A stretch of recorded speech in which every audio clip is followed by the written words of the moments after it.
This is the Dollemore Daily, and I'm Jesse Dollemore. In the United States of America, we have a government set up specifically and intentionally to divide power equally across three different branches of government. You've got your judiciary, you've got your executive branch, which is the president of the United States, and you have Congress, the Senate and the House together. And in this intertwined, interwoven dependency and sharing of power, certain branches have checks over the other.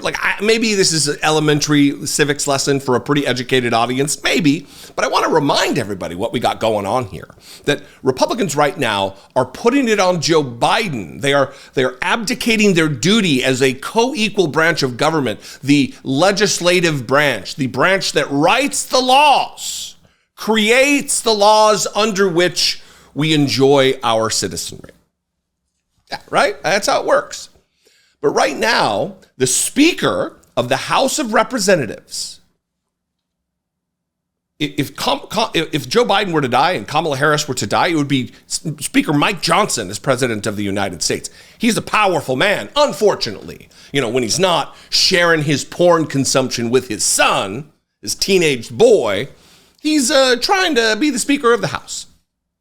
And he was on with Kristen Welker, Meet the Press, who does a historically terrible job. Not historically, she's not record-breaking.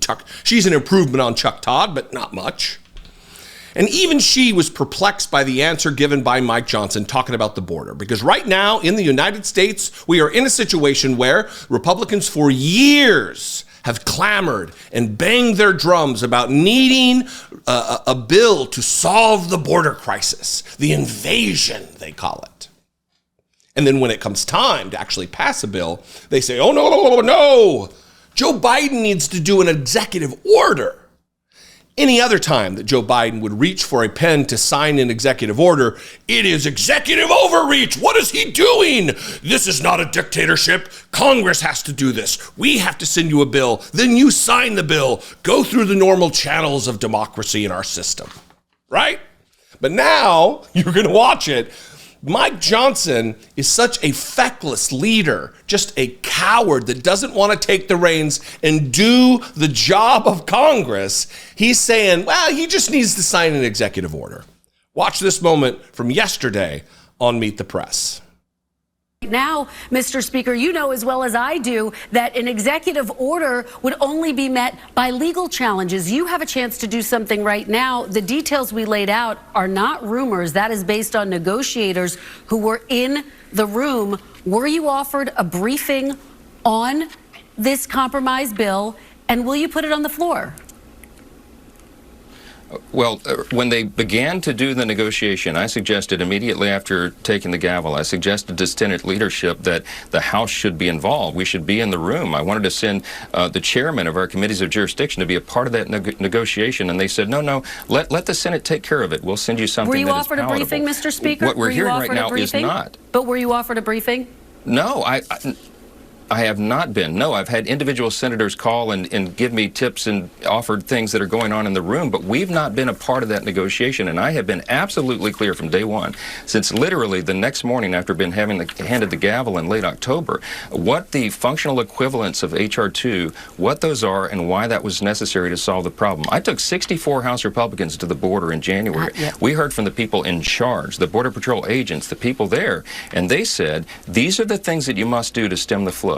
And the reason we have the biggest immigration catastrophe, border catastrophe in U.S. history is because President Biden took these actions. I can name them for you specifically what he did. Speaker, he does have executive authority right now. Mr. Speaker, you talk about H.R. 2. Again, Senator Lindsey Graham, your Republican colleagues say that stands no chance of passing through the Senate. You have an opportunity to do something right now about the situation at the border, which you've been calling for new legislation on the border since you first took office. That's a lawmaker refusing to make laws. And furthermore, Mike Johnson, we went down there and talked to the people in charge, the Border Patrol agents. They're not in charge, sir. The President of the United States is in charge. You are in charge. They work to carry out the laws that you pass that have been signed by the President of the United States. Border Patrol agents are in no way in charge. It is a fundamental dereliction of duty on the part of Republicans led by Mike Johnson for them to say, yeah, we're going to bow this one out. We're going to stand back because Donald Trump wants this win. We're going to stand back and stand by until Donald Trump gives us the okay to pass legislation. You see, if the roles were reversed here and Donald Trump was president and this was the Congress, they'd be passing a bill for Donald Trump to sign. They would not be waiting for him to sign an executive order. That is obstruction. That is a delay tactic, stalling the inevitable. And again, I'll go back to the same thing I've talked about over the course of several weeks now, that this is not as big a problem as Republicans say it is. Otherwise, they would want anyone, anywhere, by any means to solve it. And they themselves have the power within them through constitutional design to solve this problem. If it really was an invasion where we're guaranteed a terrorist attack, as said by Donald Trump this weekend, they would do something. But because they're not, you can only logically surmise that it's not really as big a deal as they say. What do you think? I'd love to know. You can call, leave me a brief voicemail, 714-576-4054. Somebody from Mike Johnson's office, call me.